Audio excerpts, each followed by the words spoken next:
Hey, what's up? It's LP. I'm gonna start this video off with a joke that I think sums up this video perfectly. Okay, here it goes. Who are the most inexperienced people on a film set? PAs and directors.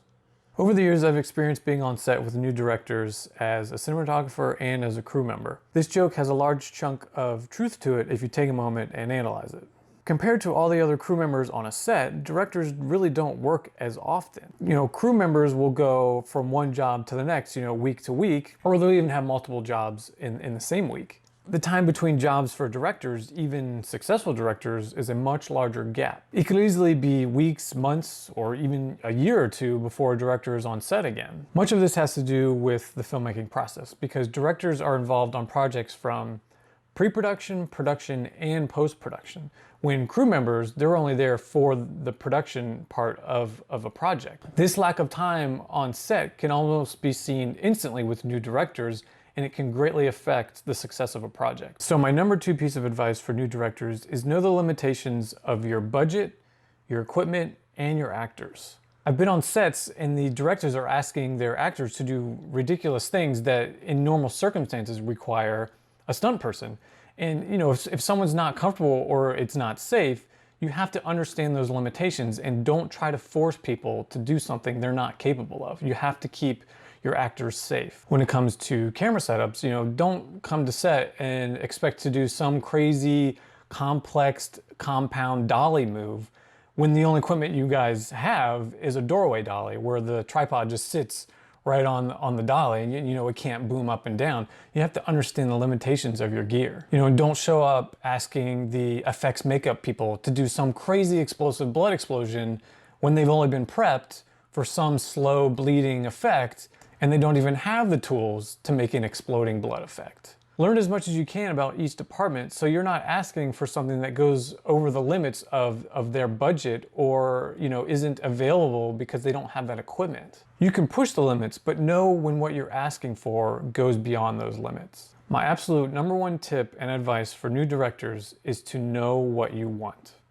There's nothing worse than working with a director that doesn't know what they want for a project. It can bring production to a grinding halt when they don't. They're gonna ask questions, everything from hair, makeup, camera, lenses, wardrobe, everything involved with the project. You're gonna have those questions asked. Your actors alone are gonna have a dozen questions about their lines, about their emotion, about, should they go over here? Should they do this? Should they do that? And you have to be able to know what you want to answer those questions. When you don't know what you want and you're taking time to make those decisions, that's time wasted. You could have been shooting your scene.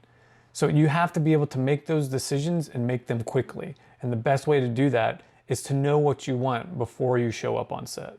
Now, having said that, there's nothing wrong with showing up on the day to a location to figure out, the camera angle or the blocking of the scene, because sometimes you're not going to be able to scout a location beforehand. You're just showing up on that day and you have to figure it out. That's very normal. But you have to have a vision and an idea in your head of what you want for that particular scene. Do as much pre-production as you can. Talk to your actors. Do rehearsal days if you can.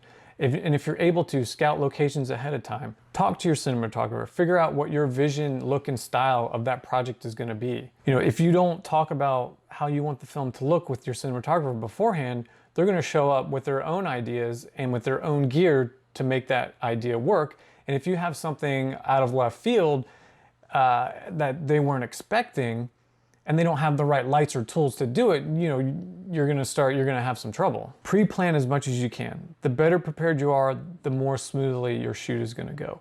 And things always change. That's the nature of filmmaking. Everything's always changing, but if you have a set plan already, it's easier to deviate from that plan than to come up with a whole new plan on the day trying to figure it out. Always have a plan, because if you don't, you're just setting yourself up for disaster. If you can learn to do these 2 things, you'll be way ahead of the game as a new director. I hope this brings your directing to the next level. Let me know in the comments below your experiences as a director. Thanks so much for watching. Hit that subscribe button for me. I'll see you in the next one. Going off walkie.